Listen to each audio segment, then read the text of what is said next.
Shalom, selamat pagi Bapak Ibu Saudara-saudariku yang terkasih dalam Tuhan Yesus Kristus. Bertemu kembali dengan embun surgawi pada pagi hari ini. Mari kita berdoa.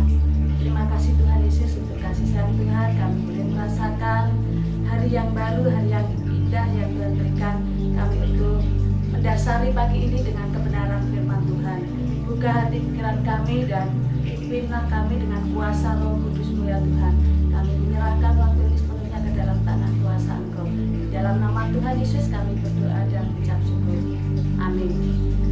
Bapak Ibu Saudaraku yang dikasihi Tuhan, firman Tuhan dengan tema mencukupkan diri terambil di dalam kitab Filipi pasalnya yang keempat ayat 11 sampai 13. Demikianlah bunyi firman Tuhan. Kukatakan ini bukanlah karena kekurangan, sebab aku telah belajar mencukupkan diri dalam segala keadaan. Aku tahu apa itu kekurangan dan aku tahu apa itu kelimpahan.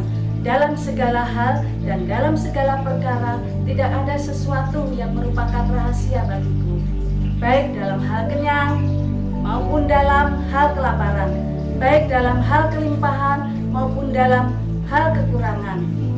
Segala perkara dapat kutanggung di dalam Dia yang memberi kekuatan kepadaku. Saudaraku yang dikasihi Tuhan, kata mencukupkan diri dalam bahasa aslinya berarti memiliki segala sesuatu yang dibutuhkan. Paulus tidak sedang membanggakan diri, juga tidak sedang menghibur diri. Ia dapat merasa cukup dalam segala keadaan di dalam Tuhan yang memberi kekuatan kepadanya.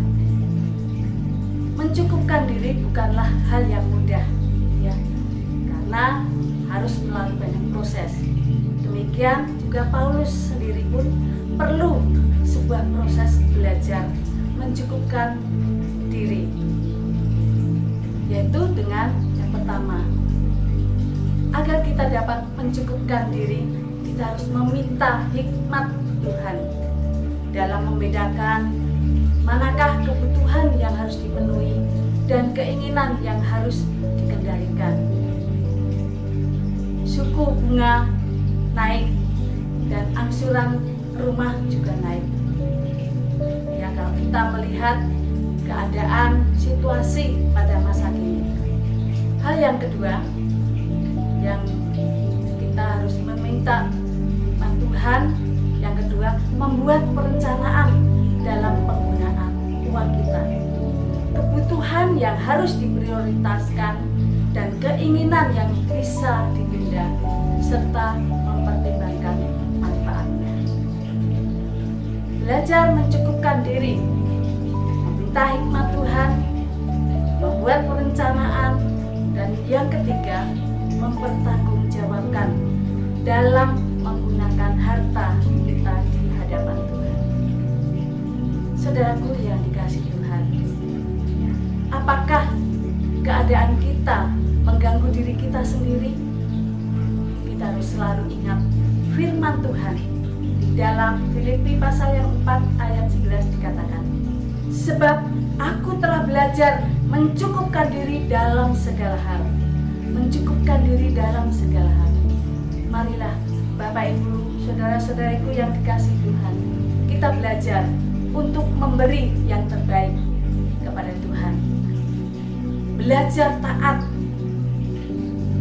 belajar mengelola uang dan mengelola hati kita, bijaksana dengan uang. Tantangan terhadap perubahan, kita perlu berubah agar bisa menghadapi tantangan dengan mengikuti proses dari Tuhan. Apa yang akan terjadi? Tidak ada pertumbuhan tanpa tantangan, dan tidak ada tantangan tanpa perubahan.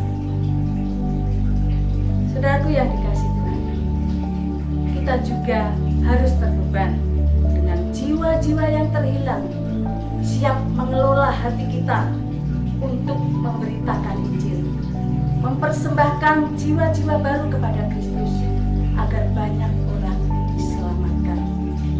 Apapun kondisi kita, Injil harus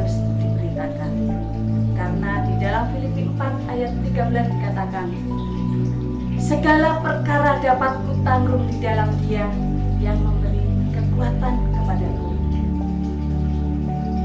Tetap sehat, semangat, sukacita, bahagia senantiasa di dalam Tuhan. Mari kita berdoa. Terima kasih Tuhan Yesus untuk kebenaran firman-Mu. Biarlah Engkau yang terus berbicara Tuhan, dan kami dapat mendengarkan apa yang terbaik bagi Tuhan, untuk kami dapat mencukupkan diri dalam segala keadaan. Kami perlu hikmat dari Tuhan. Kami perlu mengelola dengan